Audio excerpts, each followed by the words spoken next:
doing today? Tell you what, I'm going to start going live at least 1 hour on Tuesdays, Hawaiian Central Time, 9:15 to 10:15. The whole goal of this is to actually reach beginners, show them that music's not so hard when we learn how to just break it down to its smallest, most definable thing. What we're going to do is start what I generally do with students, and I'm going to field questions. But I'm going to start this particular one with a request I got on the channel. If you haven't already checked out the channel, please do. There's thousands of chords, thousands of videos. I do take requests, and then I do give lessons. So if you're interested, contact me at bigislandtinyfootprint.com. You can do a 30-minute session or a 45-minute session via Zoom. All right, so if we're all in tune, try to set all of our instruments up. What today's going to be about, ask questions. I will have our IT guy, Matt, field it for us and throw that back to us so we could actually understand each other in a vocabulary that works. I'm going to start off today just playing a little song and show what I was requested. What is the solo portion in Lawn Boy by Fish? One of my favorite bands, as you can see, is the Fish. So what I want to do is record this, and then I'll post this little thing later too. This one's for you. This is Lawn Boy. We're going to be showing the solo. So E flat major 7 into E gives us a little half-step jazzy move. If you're not familiar with the E flat, it takes the E major and moves the root back to the natural 7th. You'll notice this backward triangle looks like what most people would call a D7. Well, this concept plays everywhere. When we play this along with a B note, we would get like a B diminished. So chord theory would dictate, once we understand 1, 2, 3, 4, 5, 6, 7, do, re, mi, fa, sol, la, ti, do, all the notes in this solo will be pertaining to that. E flat major 7, we can do a walk up. I like to play this chord with all fingers across as a 7 chord, but you could just play it there on the 9th fret, putting down one finger on the A string, or both, just making a minor. We're going to be looking at it through the eyes of E here. E, E flat or D sharp, D, and then D flat or C sharp. So when we go from our E flat major 7, absolutely, we're doing do, re, mi, fa, sol, la, ti, do. Well, the 6th note of that is C sharp minor. That's exactly what we're doing, just in an inversion. Different note on the bottom.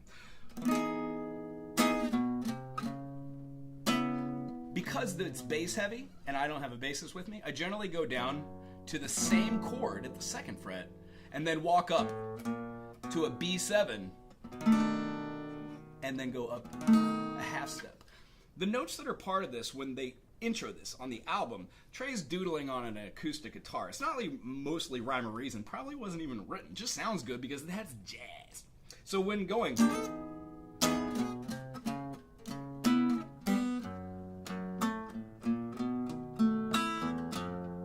add an F note to give some gravitas, go down to your E, and then we're going back up to the B minor. That's what a lower end guitar could play. You could also do your E flat major 7 to your B minor 7. The whole song, I won't do it again because I've already done the video, but it has this throughout the night and there's no direct light. It walks itself back down, and then it moves up the fretboard from the A to the C. I could play a D, but I like walking it. Playing that same E major 7, doing the intro groove, hold out on that chord, back it down.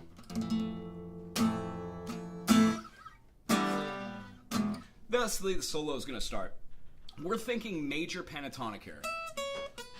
If you're not already familiar with the pentatonics, what we're going to talk about today, just in the beginning of this, is what I generally teach to new students. Spider exercises, a lot of people call them a different thing. It keeps the fingers on one fret, thusly moving up and down, being able to field through a bunch of different finger movements. One, pointy notes, not flat notes. It keeps our thumb right in the back rather than putting our thumb this. That motion. So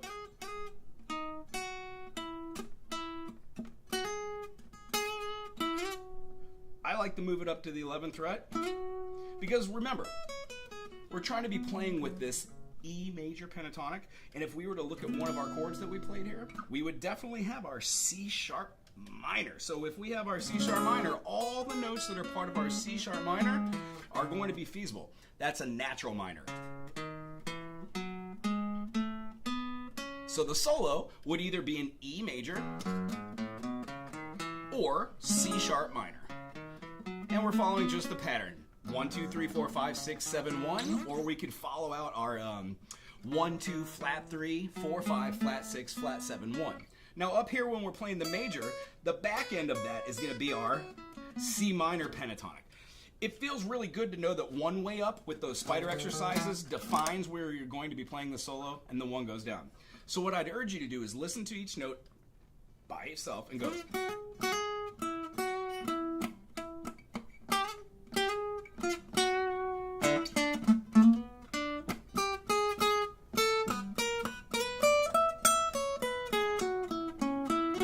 When it does the change, Trey does something called a rake. That rake picking is to the A, but if you play your A at the 5th fret and hold the top strings like this and go, you'll hear the same thing that's on the album. You can do that in every version of your cage system. So if you know that this is a C major, like here, but we want the A major sound, we find ourselves going to the 5th fret using the E for the A. We go to the, the 9th fret, and then play over the 10, 11, 12 for the A major. And then by a course of this, we find that what Trey is doing is holding down this arpeggiated form and using that for all the different nuances of the solo. We could sit here and mark out each one, but I'm sure there's a tab out there. The idea is how to practice that. Break it up into sections of like 10 seconds, 15 seconds, and go through each one until the fingers feel good.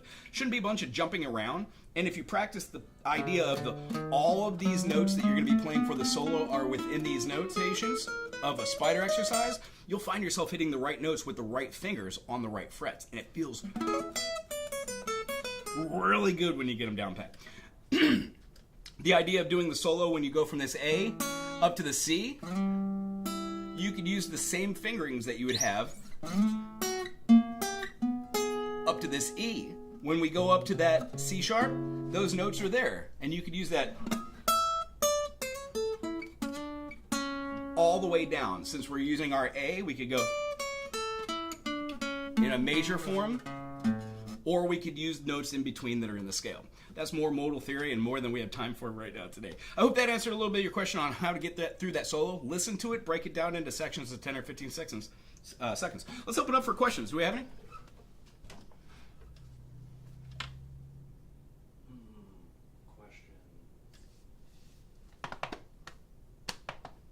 If not, I'm just going to do my normal day. I'm going to ask a question. Yeah. So, when you're playing like bass, is it a different, like, are you just like layering on the chords? What's the game plan there? When playing the actual bass or playing an instrument that has bass registers? Actual bass. Like, Oh. if you're playing the actual bass as like a part of a group. All right, on. So what's the question? What do I do as far as the bass is? Like, what would I do with that song? Yeah. Like, how do you back as a bassist? As a bassist, the idea is you learn your scales, you learn genres, and then you use the same notes over and over again, and you learn how not A, and went back a half step. Every note for this A major scale will be contained within that set of notes. A, B, C sharp, D, E, F sharp, G sharp, A. So what happens is you see how the fingers that I'm playing correlate with the fret that we were playing our spider exercises? That's where the rhythm technique comes in. Because once you play a scale, you don't want to be playing with a band and then just everything sounds the same. Unless that's exactly what the bass note's supposed to do, but then you add a little percussion as a bassist. Sometimes we'll add a third. But the idea is to kind of stay out of the way of everyone else, I think, to answer the question. As a bass player, it just depends on the third. I was told not really to play the third as much as the others, like the 1 and 5. Super important when playing. Because if chords are being played as power chords, and you're not adding a third, you're not going to be in the wrong key while somebody else is playing. That's why bassists should stay on 1, 5, 1 in the beginning. After that, we just do genres like bluegrass, which also involves that slap. And those are like eighth notes. 1 and 2 and 3 and 4 and 1 and 2 and 3 and 4 and 1 and 2 and 3. So you put a little beat in between. So Bass is actually supposed to be a percussion instrument. What we do is we watch the drummer intensely in the beginning when playing in bands. Well, most great bass players do. And they look at the foot going down and what pattern. And sometimes when I see a drummer doing like a pattern, even in bluegrass, having that walking bass, it's following what my hands are doing. Bass, hi-hat control, bass, hi-hat control, bass, and all the while doing the snare. So those subdivisions I can do too.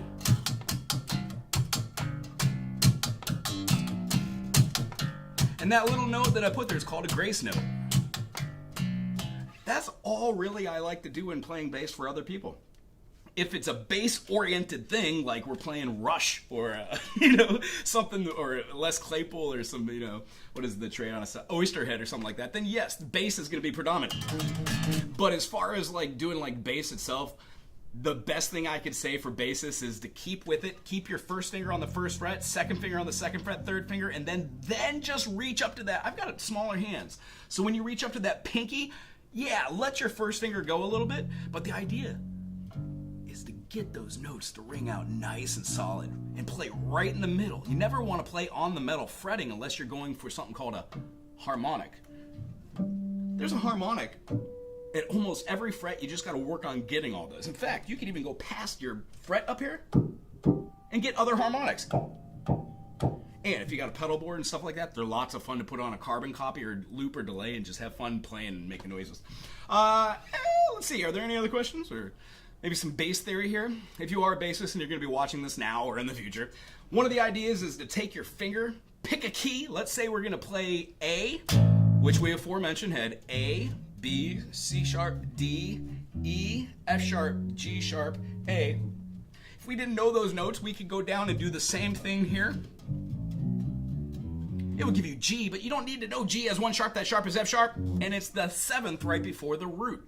It just makes sense that when you start this process of seeing them and getting a little bit of fretboard knowledge, the 3 or 4 things that you do are just to concentrate on finger movements, repetition, and going extremely slow, and then speeding it up very, very slowly. So if you learn something, learn it slow, and then play it faster, and then faster and faster. 40, 80, 120. If you can play it at 40, you should be able to play it at 60 after a week of playing it, and then at 180. So something like this. If we had our A, and we're going to drop back to our G, and then we're going to go up to our D, what we're doing is we're playing octaves, A to A. 1, 2, 3, 4, 5, 6, 7, 1, 1, 1, A, G, G, D, D, A. A lot of stuff going on there. One, I'm using the nub of my thumb to act like I'm going this way, holding an imaginary ball and coming back down on the note. This is hard, so turn down your volume. Quite literally, just go. Practice that for 5 minutes each day. Get that really rough and tough, and then you'll find yourself being able to go on it. There's 3 different methodologies, which we're not going to get into here, but one's called the pop down, one has a pop back up, and then we could use a secondary note. It's called double thumping. Da, da, da, da, da, da, da, da. What happens is you use it to get like tuplets, 1, 2, 3, 1, 2, 3, 1, 2, 3, 1, 2, 3, and little fast actions. Victor Wooten's really great at it. You should also check out Jaco Pastorius, and then if you know any others, put it in the comment section. So, doing this groove, it starts off simple as a basis. You're playing for 2 minutes with other individuals. Let them jam. Take my trusty pencil, mark off what I've done. That's a fun one. Dreidel song. Hey Jude. Oh, that sounds like fun. Let's do that one. Hey, good looking. Let's do that one too. Let's do that one first. 108, if you have the book. Awesome.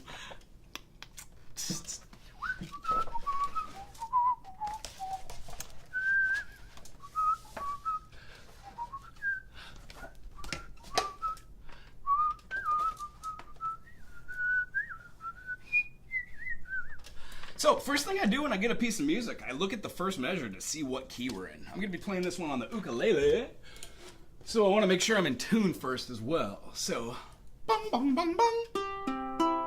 Close enough. Here we go. We're going to play Hey Good Looking, my friend. And this is, let's see, key of C major. We have no sharps and flats in the key of C major. So C, D minor, E minor, F major, G major, A minor, B diminished, and then C again.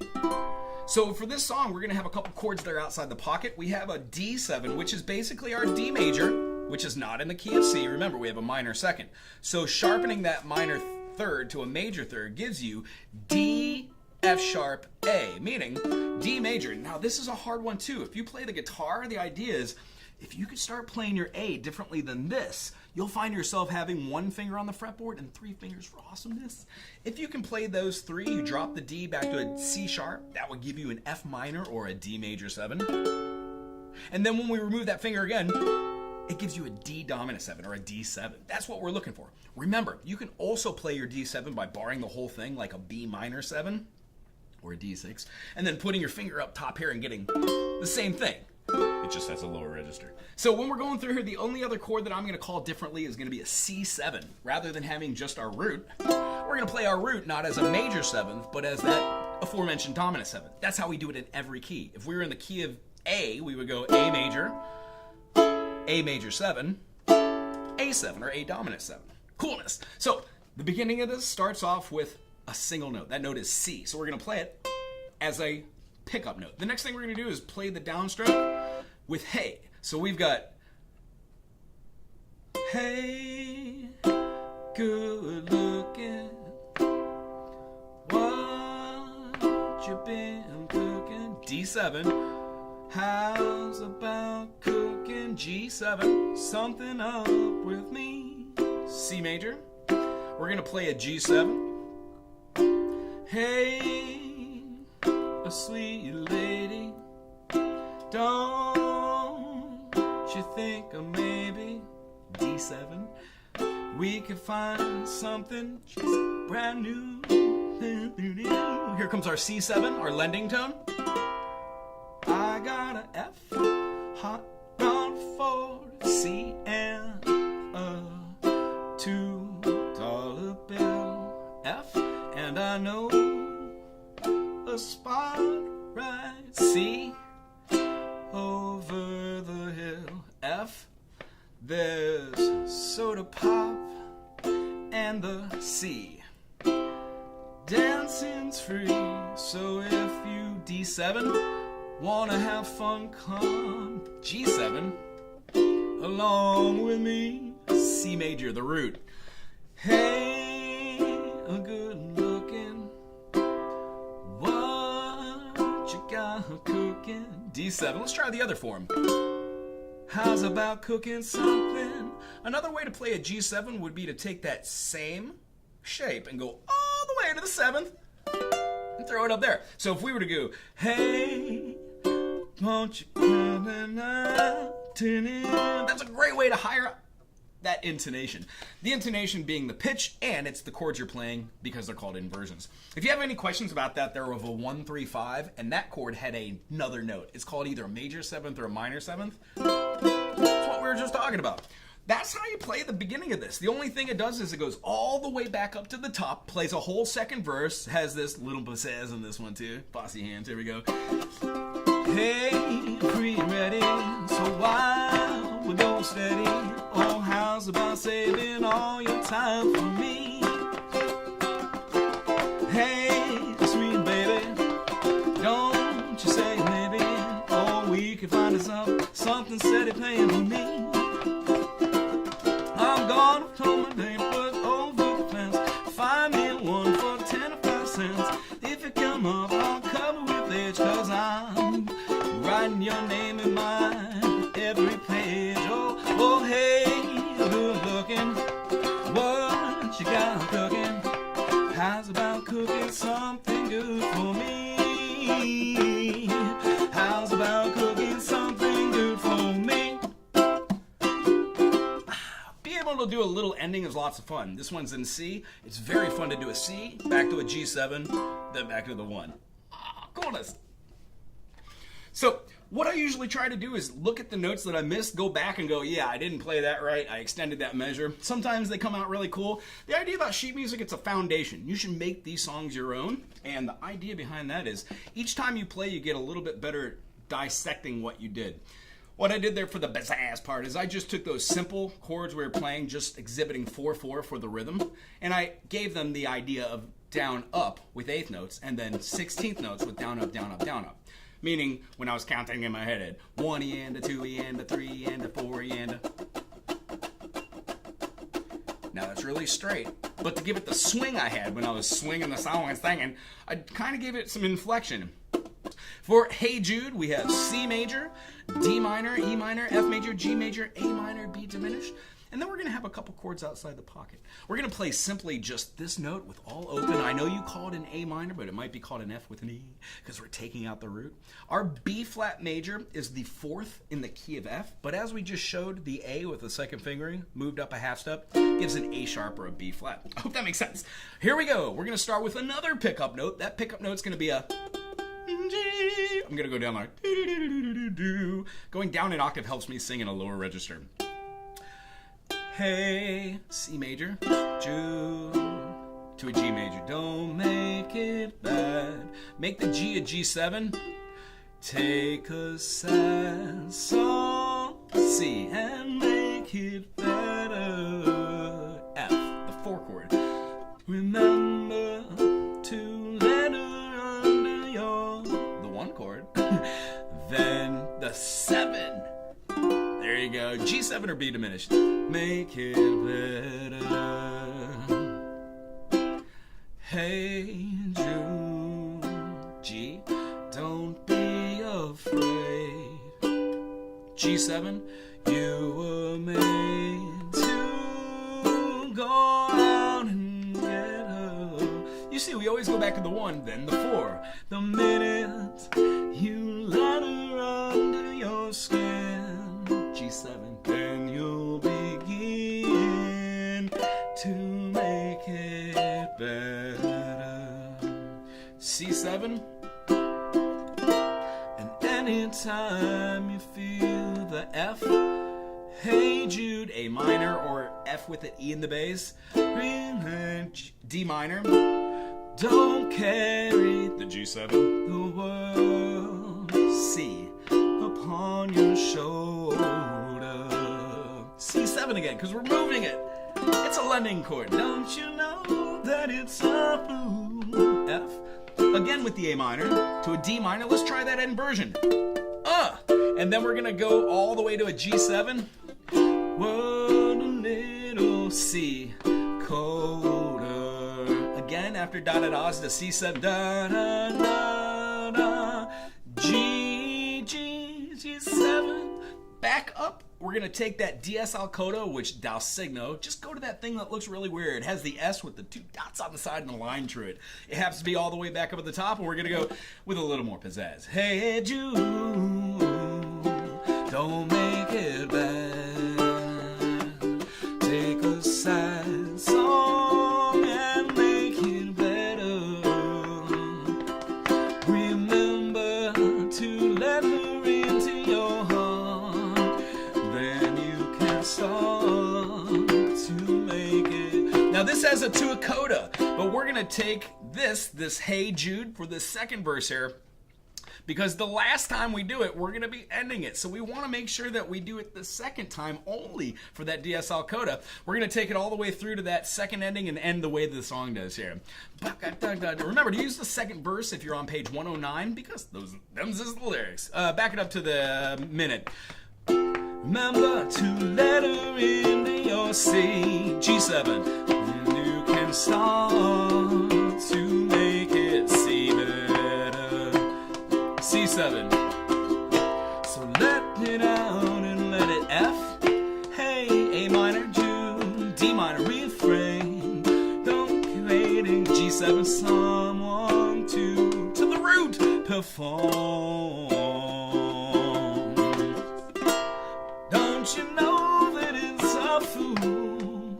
Hey Jude, you'll do the movement you need is on. If you've been with us today watching this, thumbs up, put something cool in the comment section, and keep it classy. Right on, what a fun tune.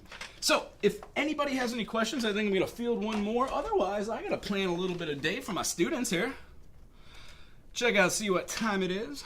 We got like 10 more minutes, I do believe. Let's see.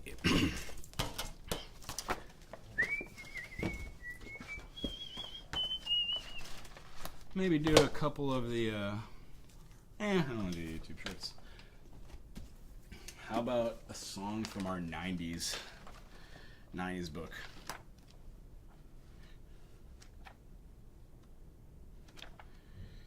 Do-do-do, I see your smile. Does anybody remember song? I swear! Does anybody remember the band that did that? I swear, what was that? By the moon and the sun in the sky. I think there was a country remake. John Michael McDonough, I will come to you. The 90s. Yeah. Tell you what. Kiss from a Rose. Da, da, da, da, da, Lawn Boy solo, please. The Lawn Boy? Yeah, that's a request. Oh, groovy. Yeah, Lawn Boy solo. Nice. Ooh. We should have a backing track on it. It'd be fun. It feels a little hollow with that. You could have.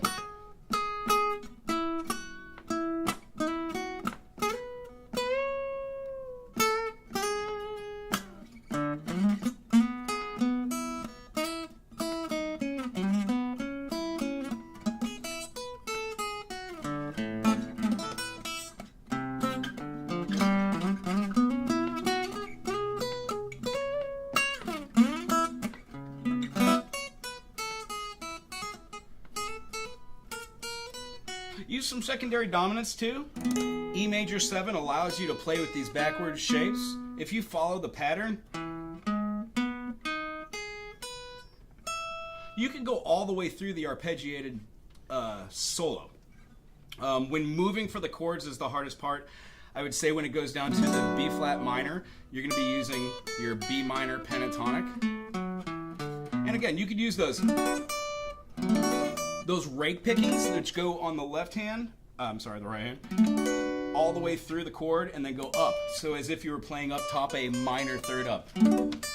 And then I think Trey does like a little ending at the end, has like a, and ends it out.